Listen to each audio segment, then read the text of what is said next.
ओम श्रीमन्महागणाधिपतये नमः। ओम लक्ष्मीनारायणाभ्यां नमः। ओम उमामहेश्वराभ्यां नमः। ओम वाणी हिरण्यगर्भाभ्यां नमः। ओम सचीपुरन्दराभ्यां नमः। ओम माता पितृचरणकमलेभ्यो नमः। ओम इष्टदेवताभ्यो नमः। ओम कुलदेवताभ्यो नमः। ओम ग्रामदेवताभ्यो नमः। ओम स्थानदेवताभ्यो नमः। ओम वास्तुदेवताभ्यो नमः। ओम सर्वेभ्यो देवेभ्यो नमः। ओम सर्वेभ्यो ब्राह्मणेभ्यो नमः। ओम श्री गुरुचरणकमलेभ्यो नमः। ओम सिद्धिबुद्धिसहिताय श्रीमन्महागणाधिपतये नमः। बाबा गोस्वामी तुलसीदास जी दूसरा सोपान अयोध्या कांड का प्रारंभ मंगलाचरण में भूत भावन भगवान शिव शंकर जी की स्तुति, फिर भक्तवत्सल प्रभु श्री राम जी की स्तुति और उसके पश्चात श्री गुरु जी के चरण कमलों की रज से अपने मन रूपी दर्पण को साफ करके मैं रघुनाथ जी के उस निर्मल यश का वर्णन करता हूं जो चारों फलों को देने वाला है, अर्थात धर्म अर्थ काम मोक्ष को देने वाला है। अब फिर बाबा गोस्वामी तुलसीदास जी इस सोपान का प्रारंभ। जब ते राम व्याहि घर आए, नित नव मंगल मोद बधाए।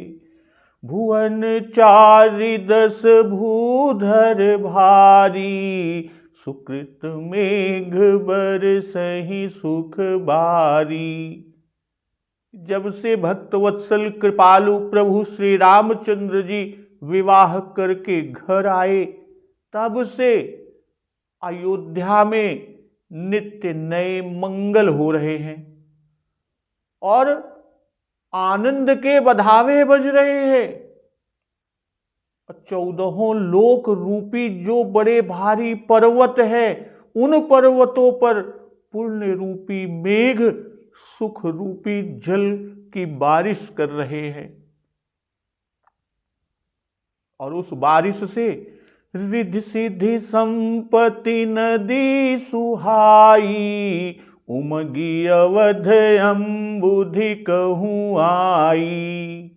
मणिगणपुर नर नारी सुजाति, सुचि अमूल सुंदर सब भांति। श्री राम। रिद्धि और सिद्धि तथा संपत्ति रूपी सुहावनी नदियां उमड़ उमड़ कर अयोध्यापुरी रूपी समुद्र में आकर मिली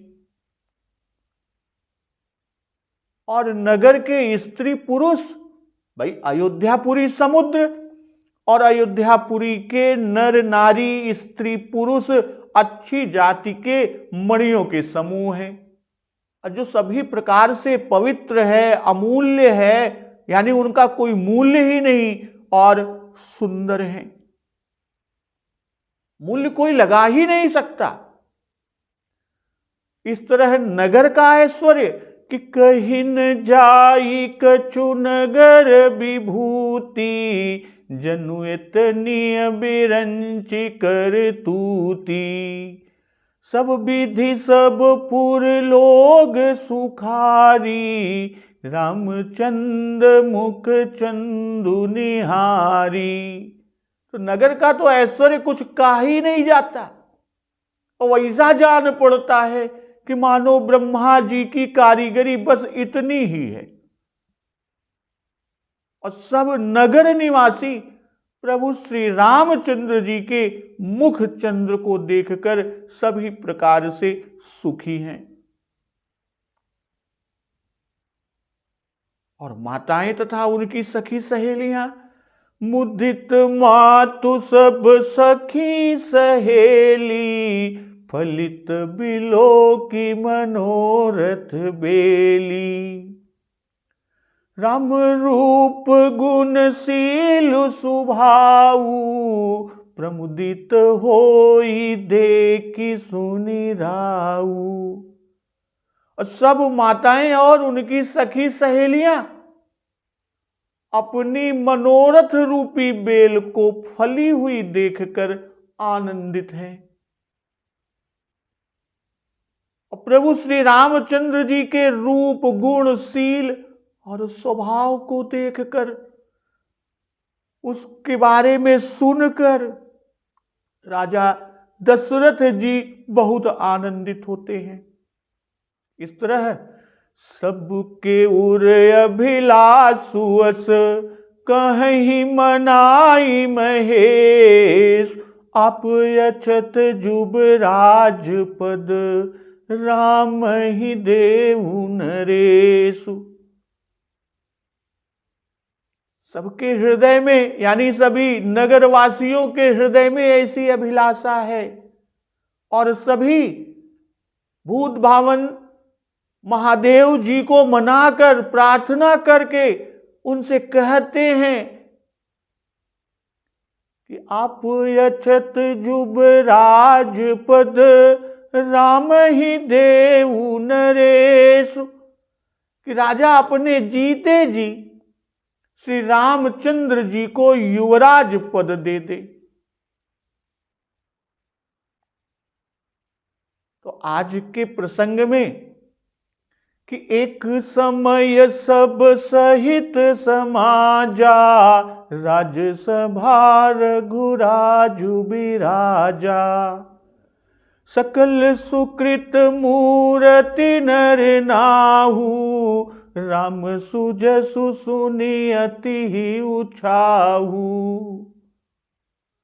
नृप सब रहहि कृपाय अभिलाषे, लोकप करहि प्रीति रुख राखे।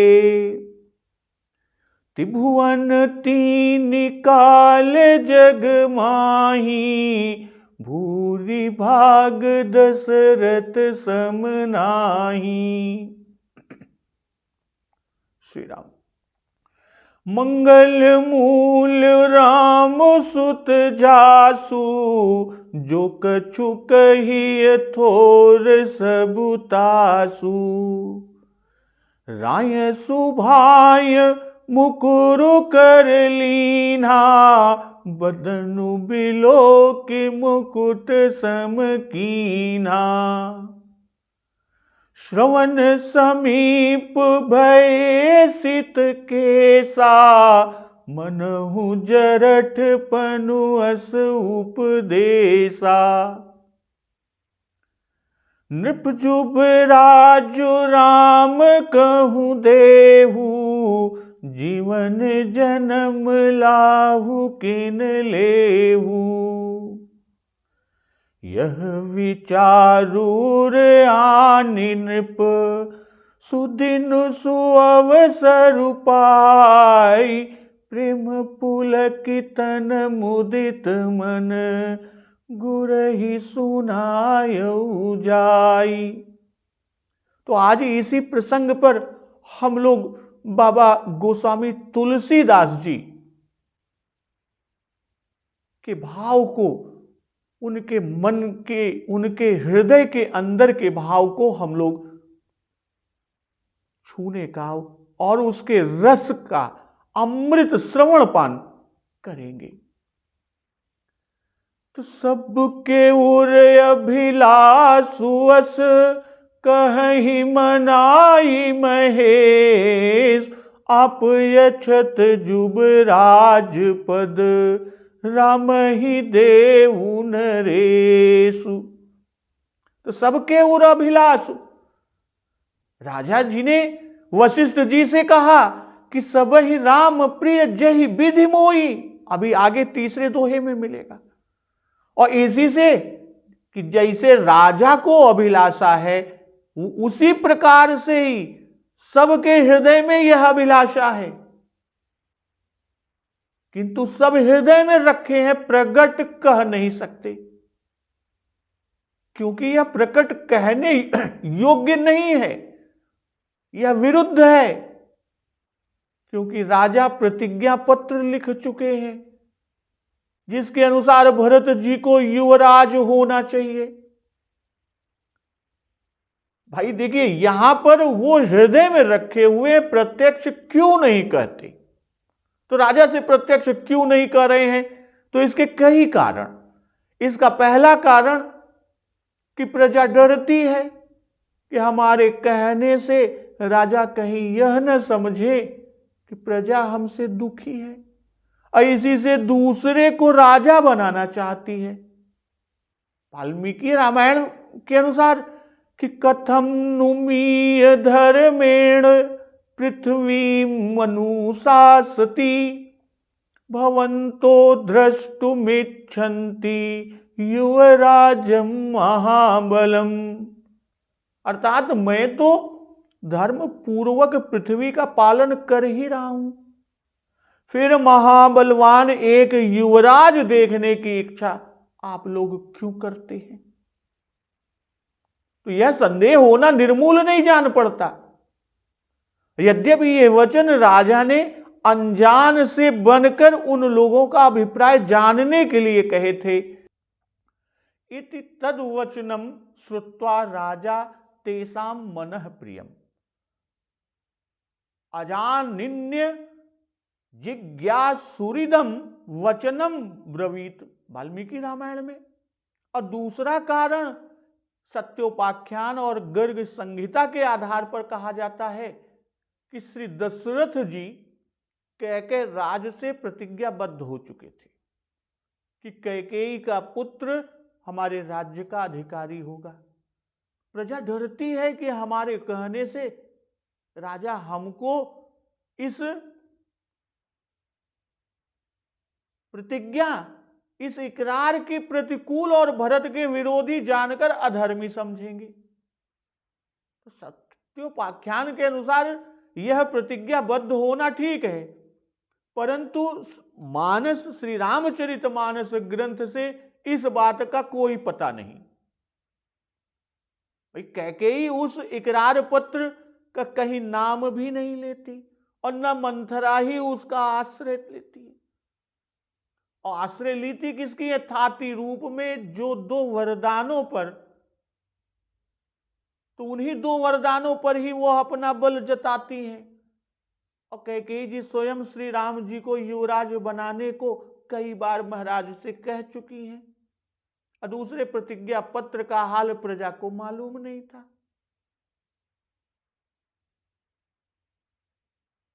तो अब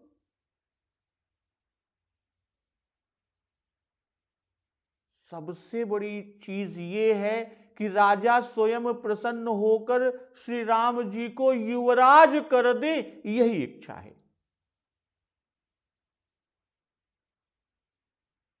और उनसे यह बात कहें तो कैसे कहें, यानी उनसे यह बात कही जाए तो कैसे? इसीलिए कहते हैं कहीं मनाई महेश। बहुत भावन शिव शंकर जी को मनाकर कहते हैं, क्योंकि वर मांगने से मिलता है। देवता अंतर्यामी होते हैं तो भी वर मांगने को कहते हैं कि प्रभु सर्वज्ञ दास निज जानी, मांगू मांगू बरु भय न भुवानी। इसी तरह है कि मांगहु बर जोई भाव मन। भाई मांगेंगे तभी मिलेगा। मनाई महेश का भाव, महेश यानी भूत भावन भगवान महादेव, ये महान ईश है। और श्री राम जी को युवराज पद देना महान कार्य है, पर वे ही कर सकते हैं, महादेव जी ही कर सकते हैं, क्योंकि ये सबके उर प्रेरक हैं, महान दाता हैं, औढ़र दानी हैं, और थोड़े ही में और शीघ्र प्रसन्न होते हैं कि सुमिर महेश ही कहि निहोरी, और उधर आशुतोष तुम्हें औढ़र दानी। इसलिए कहते हैं आप अछत जुबराज पद राम ही देऊ नरेशु, कि आप अछत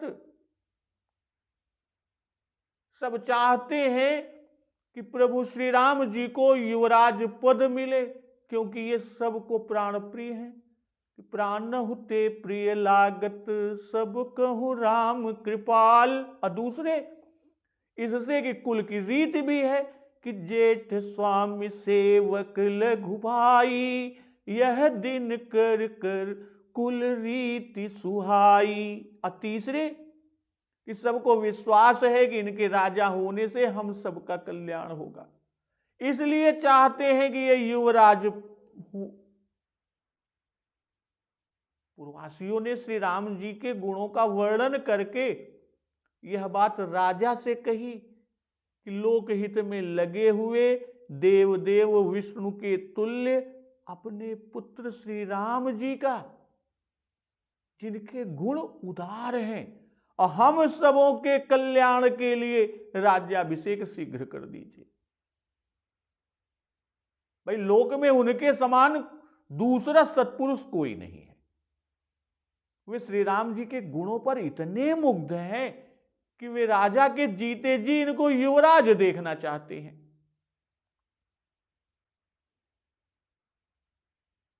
यहां एक चीज का ध्यान सभी रखेंगे कि बाबा गोस्वामी तुलसीदास जी ने अवधी भाषा का प्रयोग बहुत किया है, और इस भाषा में पुल्लिंग शब्द जिनके अंत में अकार होते हैं उकारांत बोले जाते हैं, जैसे चंदु मातु अभिलाषु रामु आदि। असंज्ञा ही के विषय में यह नियम नहीं है, कभी कभी विशेषण और सर्वनाम में भी यही नियम, जैसे एक आप यहु आदि। तो यहां यह भी आपको ध्यान रखना है, जैसे कि जब ते राम व्याही घर आए, और उसी तरह अवधि का प्रयोग बाबा जी बहुत किए हुए हैं। तो एक समय सब सहित समाजा, राजसभा रघुराज विराजा। एक समय रघुकुल के राजा चक्रवर्ती महाराज दशरथ जी अपने सब समाज व राजकीय सामग्री सहित राजसभा में विराजमान थे। सकल सुकृत मूर्ति नर नाहु, राम सुजसु सुनि अति उछाहु। और राजा समस्त पुण्यों की मूर्ति है, और श्री रामचंद्र जी का सुंदर यश सुनकर उन्हें अत्यंत ही आनंद होता है। अति ही उछाऊ, अत्यंत उत्साह, अत्यंत आनंद होता है। कहते हैं एक समय सब सहित समाजा। तो एक समय अर्थात एक बार जिसका निश्चय नहीं करते कि कब। अध्यात्म रामायण में भी ऐसा ही कहा गया, अथ राजा दशरथ कदाचिद्रहसि स्थितः। अब वाल्मीकि रामायण के अनुसार विवाह के 12 वर्षों के पश्चात 13वें वर्ष के प्रारंभ की यह बात है कि उखित्वा द्वादश समा इक्ष्वाकूणाम निवेशने, तत्र त्रयोदशे वर्षे राजा मंत्रयत प्रभु, अभिखेच युतम रामम समेतो राजमंत्र भी। वाल्मीकि रामायण में और श्री सीता जी यति रावण से कह रही हैं कि राजा ने विवाह के 13वें वर्ष के प्रारंभ में मंत्रियों की सलाह से प्रभु श्री रामचंद्र जी का अभिषेक निश्चित किया। चैत्र मास था, उस दिन पुनर्वसु चंद्रमा था, और उसके दूसरे दिन पुख्य नक्षत्र में अभिषेक का निश्चय राजा जी ने किया कि चैत्र श्रीमानयम मासः पुण्य। और यह श्री वशिष्ठ आदि से कहा स्व एव पुख्यो भविता शो अभिषेच्यस्तु में सुतः। यह राजा ने निश्चय किया कि कल पुख्य योग है, उसी में मेरे पुत्र का अभिषेक हो। और यह निश्चय करके उन्होंने श्री राम जी से कहा कि अद्य चंद्रो अभ्युप गमत पुख्यात पूर्वम पुनर्वसुम स्वः पुख्य योगम नियतम वक्षन्ते दैव चिंतकाः तत्र पुख्ये अभिषिञ्चस्व मनस्त्वयतीव माम। अर्थात आज पुख्य के पूर्ववर्ती पुनर्वसु में चंद्रमा आया है, इसलिए कल पुख्य होना निश्चित है, यह ज्योतिषी लोग कह रहे हैं। और उसी योग में अभिषेक करो, ऐसा मेरा मन शीघ्रता से कर रहा है। तो दिन और तिथि का निश्चय न होने से बाबा गोस्वामी तुलसीदास जी ने एक समय सब सहित समाजा राज्यसभा रघुराज विराजा। तो एक समय कि ऐसा भी एक समय भाई राजा की बड़ाई का वर्णन, जो सुख इनको मिलना था वह सब मिल चुका, अब उस सुख की इति लगा रहे हैं। आगे की राय सुभाय मुकुर कर लीना से दूसरे प्रसंग का बीज कहते हैं कि बाबा जी की विशेषता है ग्रंथ लिखने में, लेखन की विशेषता कि जो आगे कहना होता है बीज रूप में पहले कह देते हैं। और एक समय भाई सब समय राजा ने राजसभा में दर्पण नहीं देखा, एक ही समय ऐसा संयोग हुआ और वो भी राजसभा। भाई राजा को जरठपन उपदेश देगा वृद्धावस्था कि श्री राम जी को युवराज पद दे दो, और ऐसा उपदेश राजसभा में ही होना चाहिए क्योंकि यह बात राज्य संबंधी है। इसी से राज्यसभा में विराजमान होना बाबा गोस्वामी तुलसीदास जी ने कहा। और इसी तरह श्री भरत जी को युवराज पद ग्रहण करने का उपदेश श्री वशिष्ठ जी ने राज्यसभा में किया कि बैठे राज्यसभा सब जाई पठे बोली भरत दो भाई। तो राज्य संबंधी कार्य राज्यसभा में ही होना चाहिए। इसी से राज्यसभा में ही मुकुर देखने से उपदेश हुआ, नहीं तो पूजा के समय श्रृंगार के समय मुकुर यानी शीशा ऐनक भाई शीशा में ही देखते हैं, मुकुर देखने से उपदेश होता है। राज सिंहासन पर बैठकर दर्पण देखने का कौन मौका था? अगर ये कहें कि जब राज सिंहासन पर बैठे हैं तो वहां बैठने पर ऐसा कौन सा मौका था? तो सकल सुकृत मूर्ति नर नाहू राम सुजसु सुने अति ही उछाहू। भाई सुकृत की मूर्ति कहकर समस्त धर्मों के ज्ञाता और कर्ता दर्शाया। सुकृत की मूर्ति है, इसी से इनकी सुकृतों से 14 भुवन सुखी है और इनके द्वारा समस्त धर्मों का स्वरूप दिखाई पड़ता है। राम प्रेम होना समस्त सुकृतों का फल है कि सकल सुकृत फल राम सनेहु।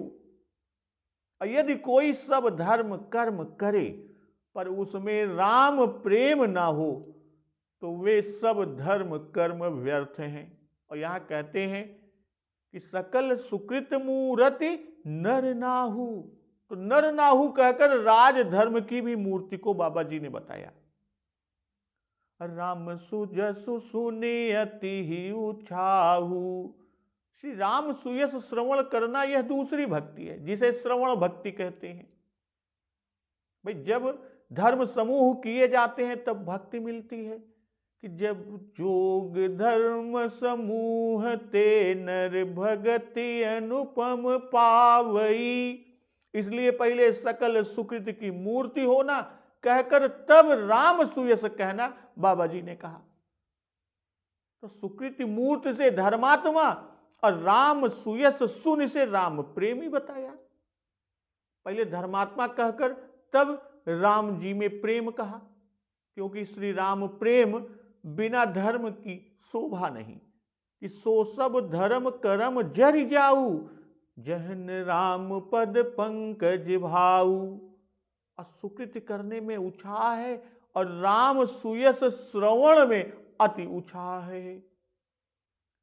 इसके द्वारा बाबा जी यह दिखा रहे हैं कि जिसको श्री राम सुयस सुनने में उत्साह और आनंद होता हो वह सुकृति की मूर्ति है, और जो सुकृति की मूर्ति है उसी को सुयस श्रवण से अति उत्साह होगा। तो नृप सब रहहि कृपाय अभिलाखे, लोकप करहि प्रीति रुख राखे। सब राजा उनकी कृपा के अभिलाषी यानी इच्छुक रहते हैं। लोकप करहि प्रीति रुख राखे, लोकपाल राजा दशरथ जी का रुख रखते हैं और रुख रखते हुए प्रीति करते हैं, क्योंकि जानते हैं कि इनकी संतान द्वारा ही हमारी रक्षा होगी। तो त्रिभुवन तीन काल जग माही, भूरि भाग दशरथ सम नाही। श्री राम और त्रैलोक्य में और भूत भविष्य वर्तमान यानी तीनों काल में जगत भर में श्री दशरथ जी के समान अत्यंत भाग्यवान कोई दूसरा नहीं है। मंगल मूल राम सुत जासु, जो कछु कही थोर सबुतासु। भाई मंगलों के मूल भक्त वत्सल कृपालु प्रभु श्री रामचंद्र जी जिनके पुत्र हैं, तो उनके लिए कुछ कहा जाए तो वह थोड़ा ही है। तो नृप सब रहहि कृपाय अभिलाखे, लोकप करहि प्रीति रुख राखे। भाई राजा का प्रभाव लोकपालों पर प्रकट दिखाया। कहने का भाव कि लोकपाल भी वही काम करते हैं जिससे राजा दशरथ जी अप्रसन्न ना हो, नाराज ना हो। कहने का भाव कि अपने अपने लोकों में स्वतंत्र अधिकारी होने पर भी राजा दशरथ जी से दबते रहते हैं। नृप सब रहें, सब अर्थात पृथ्वी भर के राजा कृपा की अभिलाषा करते हैं, अर्थात किंकर कि मैं क्या करूं, क्या आज्ञा है, इस तरह सब नृप सेवक हैं। और महाराज दशरथ सार्वभौम सम्राट राजा, लोकप करहि प्रीति रुख राखे। भाई प्रीति बराबर वालों में होती है कि प्रीति विरोध समान सन, करिय नीति ऐसे आही। इसके द्वारा दिखा रहे हैं कि लोकपाल बराबर के हैं। भाई प्रीति मित्र वर्ग बराबर वालों में होती है, इसी से रुख रख कर प्रीति करना कहे। क्योंकि अभी आगे लोकपालों का राजा के बाहुबल से बसना भी कहेंगे। रुख रख कर प्रीति स्वामी में की जाती है और कृपा की अभिलाषा बड़े से की जाती है और प्रीति बराबर वाले से। तो राजा अष्टलोकपालों का शरीर कहा गया है। अष्टानाम लोकपालानाम वपुर्धार्यते नृपः, मनुस्मृति में उल्लेख ये कहा गया। तो करहि प्रीति रुख राखे। राजा यद्यपि उनकी सहायता करते हैं फिर भी उनसे प्रत्युपकार की इच्छा नहीं रखते। यही कारण है कि राजा की ओर प्रीति करना और रुख रखना नहीं लिखते। राजा नरलोक में है, इसी से पहले नरलोक के राजाओं को कहा, पीछे लोकपालों को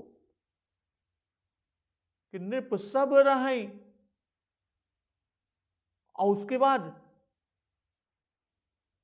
तब लोकपालों की बात करते हैं कि लोकप करहि प्रीति रुख राखे।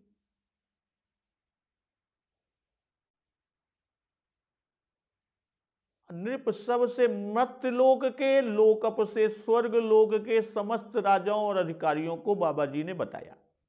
भाई पातालवासी और राक्षसों को नहीं कहा, क्योंकि दैत्य दानव राक्षस प्रीति नहीं करते और न राजा की कृपा चाहते हैं, क्योंकि वे तो अभिमानी होते हैं, वे तामसी स्वभाव के होते हैं, वे न तो कृपा के योग्य हैं और न प्रीति के अधिकारी ही हैं। न तो कृपा के योग्य और न प्रीति के अधिकारी। अब यहां एक शंका कि बालकांड में बाबा जी ने लिखा कि भुजबल वे सो बस्य करी राखे सी कौन सुतंत्र, मंडलिक मणि रावण राज करई निज मंत्र।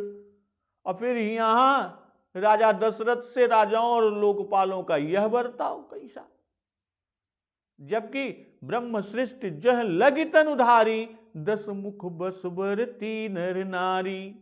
इसका समाधान बाबा जी, रावण ने अपने बाहुबल से प्रायः सारे विश्व को जीत रखा था, परंतु किसी के हृदय पर रावण ने विजय नहीं पाई थी। राजा उससे कांपते थे, परंतु वह भी राजा दशरथ की प्रीति का ख्याल करके अपने काम करते थे। कारण यह था कि रावण जिन लोगों को जीत नहीं सकता था, उनमें से एक रघुवंश भी था, और रघुवंश रघु के समय से ही चक्रवर्ती माने जाते थे। इसलिए राजाओं का इनकी कृपा का अभिलाषी होना स्वाभाविक था। लोकपाल तो इस कारण के अतिरिक्त इसलिए भी प्रीति रुख रखते थे कि इस कुल के द्वारा ही रावण का विनाश भी होगा, इसी कुल में परब्रह्म अवतार लेंगे, और वह समय भी अत्यंत निकट था। तो त्रिभुवन तीन काल जग माही, भूरि भाग दशरथ सम नाहि। तो जग शब्द का अर्थ चलायमान, त्रिभुवन कहकर और फिर जग भी कहा, और दोनों शब्द यहां किस भाव से आए?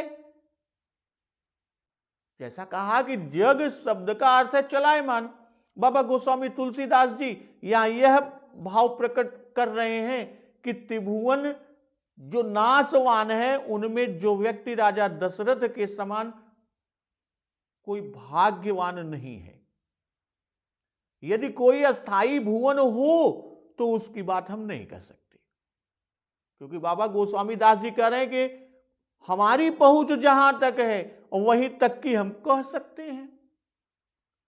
जग शब्द त्रिभुवन का एक तरह से विशेषण है कि वे त्रिभुवन जो जग हैं, जग माही यानी जंगम में, चैतन्य जीवों में। त्रिभुवन तीन काल, बिना तीन काल के कहे भूरि भाग दशरथ सम नाहि, यह वचन सिद्ध नहीं होता। केवल एक वर्तमान काल के कहने से दूसरे यानी भूत और भविष्य कालों में इनकी समता पाई जाती।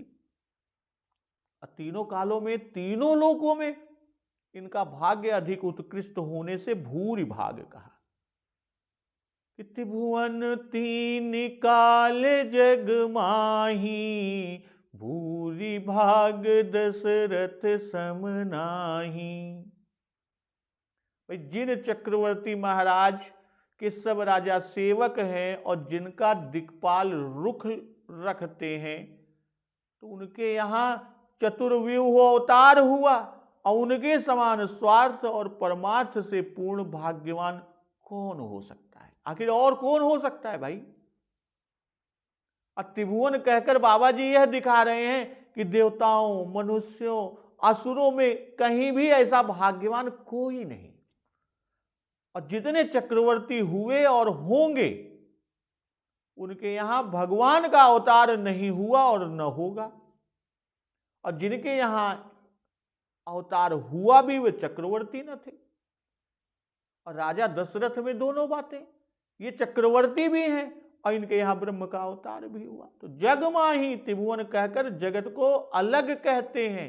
जैसे कि मम अनुरूप पुरुष जग माही, देखूं खोज लोक तिहु नाही। ये शूर्पणखा ने कहा था। अब भूरि भाग दशरथ सम नाही, जब इनके समान ही कोई नहीं है तब इनसे अधिक और कहें तो किसको कहें। दशरथ गुण गण बरनि न जाही, अधिक कहा जेहि सम जग नाही।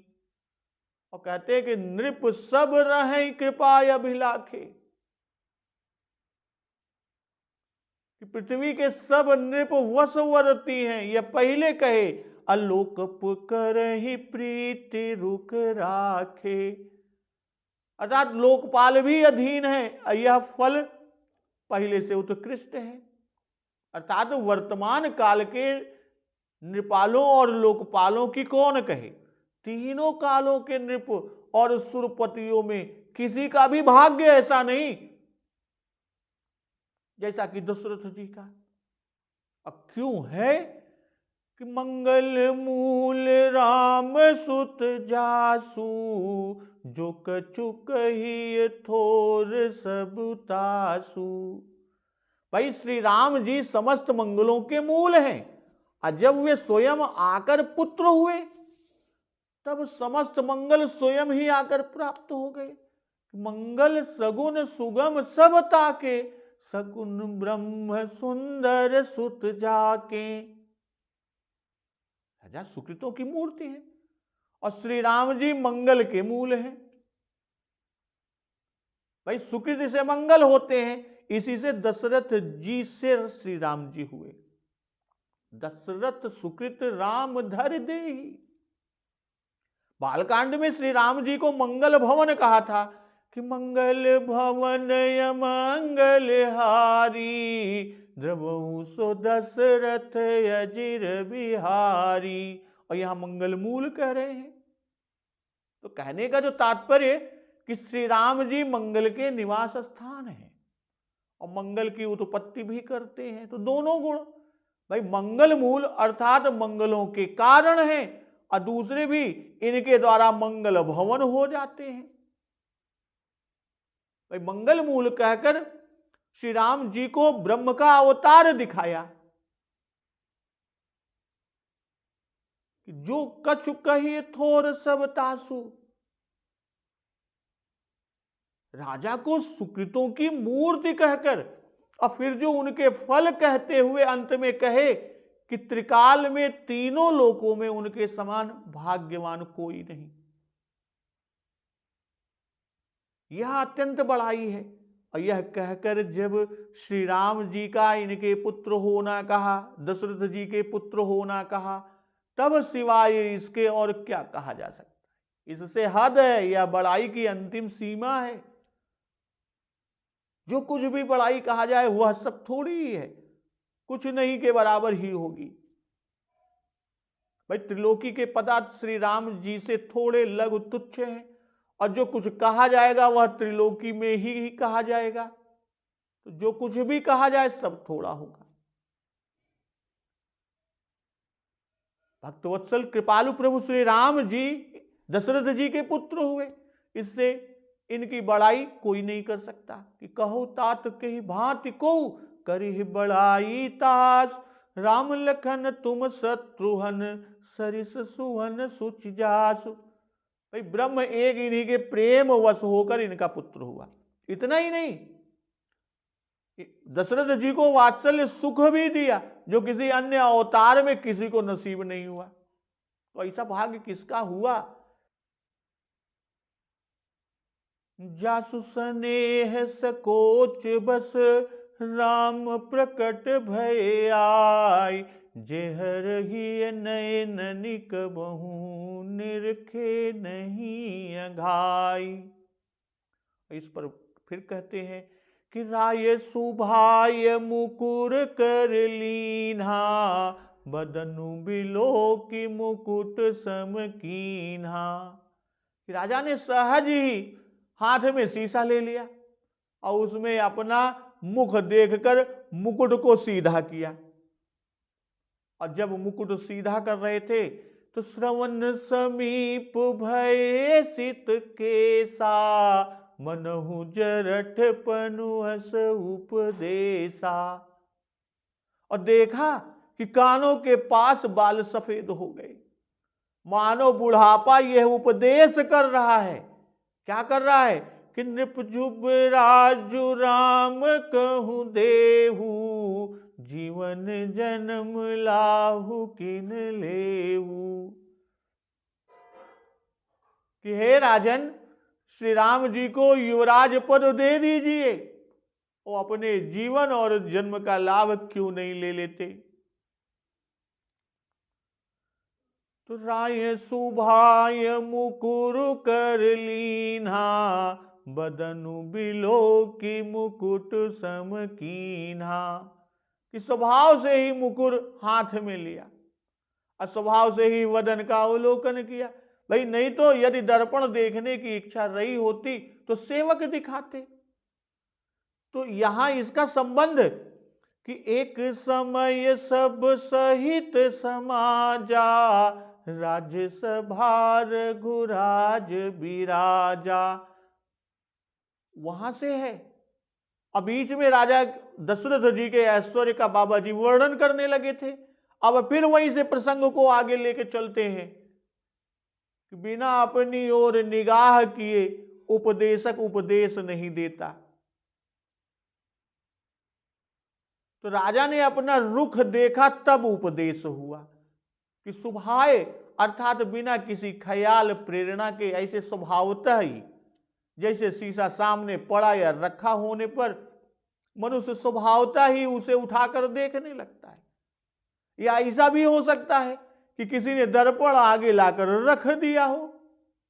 प्रायः जो राजाओं को दर्पण दिखाने वाले भी हुआ करते हैं। और यह भी संभव हो सकता है कि उनमें से किसी ने मुकुट टेढ़ा बंधा हुआ देख कर ऐसा किया हो। जो भी हो, राजा ने उसे स्वभाव से ही हाथ में यानी शीशे को लिया, मुकुट।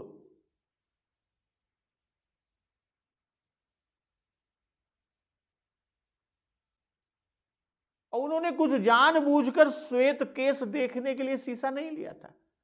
उन्हें इसका कोई अनुमान ही नहीं था कि बाल पक गए हैं।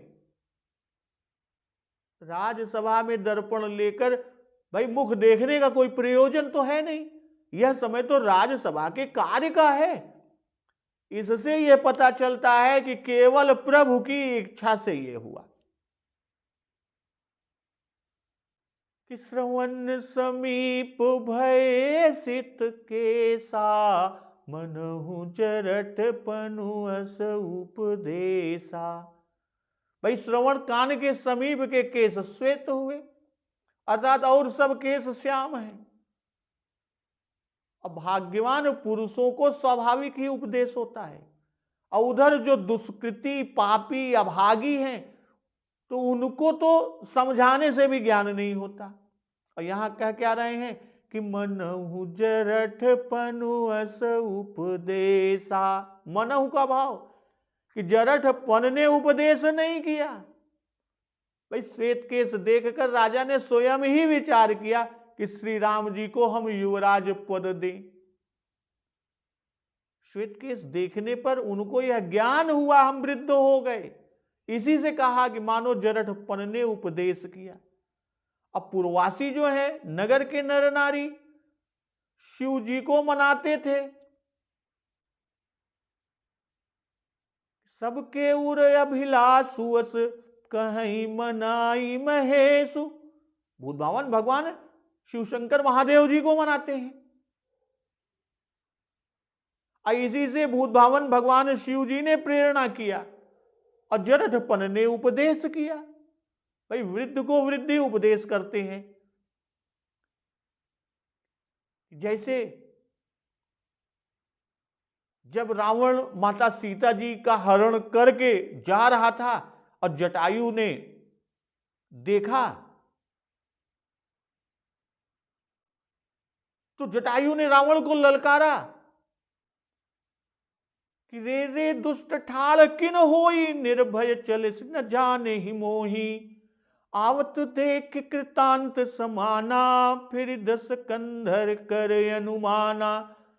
जब जटायु ने उसे ललकारा कि खड़ा क्यों नहीं होता, निडर होकर चल दिया, तूने अभी मुझे जाना नहीं, तो उसको यमराज के समान आता हुआ, यानी जटायु को देखकर रावण घूमकर मन में अनुमान करने लगा कि मैं नाक की खगपति होई, मम बल जान सहित पति सोई। जाना जरठ जटायु एहा, मम कर तीरथ छाणी देहा। रावण ने उसे पहचान लिया और बोला कि यह तो बूढ़ा जटायु है, और यह मेरे हाथ रूपी तीर्थ में शरीर छोड़ेगा। और यह सुनकर सुनत गीध क्रोधातुर धावा, कह सुनु रावण मोर सिखावा। और यह सुनते ही गिद्धराज जटायु क्रोध में भरकर बड़े वेग से दौड़े और बोले, रावण मेरी सिखावन सुन। तो यहां कि राजा वृद्ध 60,000 वर्ष के हो गए, इसी से वृद्ध यानी जरठपन ने उपदेश किया। यद्यपि अभिलाषा तो सबके हृदय में थी, फिर भी और कोई भी उनको उपदेश नहीं कर सका। एक चीज यह भी है कि गुप्त बात कान के पास कही जाती है। नीति ने भी लिखा है, नीति में लिखा भी है कि जो कार्य भारी हो उसे गुप्त रखें, सबके सामने प्रकट न करें। इसी से जरठपन ने श्रवण के कान के समीप आकर कहा। और जो मंत्रोपदेश होते हैं कान में ही किए जाते हैं कि कह लंकेश मंत्र लगी काना, श्रवण समीप भये सित केसा। भाई श्वेत केश वृद्धावस्था का चिन्ह कहा जाता है, उसकी निशानी कही जाती है, पहचान कहा जाता है। तो पहले कान की जड़ में बाल सफेद होते हैं।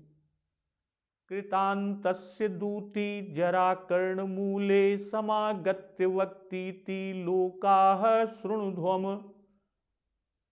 रघुवंश में अर्थात मानो बुढ़ापा कैकेयी के डर से श्वेत केशों का छल रूप धारण करके राजा के कान के पास आकर कहता है कि अपना राज्य श्री रामचंद्र जी को दे डालिए। ये रघुवंश में कहा है। तो नृपजुब राज राम कहीं देहू, नृपजुब राज राम कह देहू, जीवन जन्म लाहू किन लेहू। भाई श्री राम जी को युवराज पद देना जन्म का लाभ है कि कहो तात जननी बलिहारी, कबहि लगन मुद मंगलकारी। भाई जीवन का लाभ क्यों नहीं लेते? कहने का भाव गया, अब मृत्यु का समय आ गया, जरा मृत्यु की दूती है, और मृत्यु हो जाएगी तो पछताओगे। राजा ने विलंब किया, इसी से कहा कि विलंब क्यों करते हो? भाई वृद्ध को परमार्थ का उपदेश करना चाहिए। इसी से जरठपन ने श्री राम जी को युवराज पद देने का उपदेश किया कि आप ही ढील किए हैं, विलंब का अवसर नहीं है। जीवन का लाभ उठाना हो तो तुरंत प्रभु श्री राम को युवराज बनाइए। अकिन लेहू अर्थात जीवन और जन्म सफल करना आपके हाथ है। यह लाभ आपको प्राप्त ही समझिए, पर आप ही उसे नहीं लेते।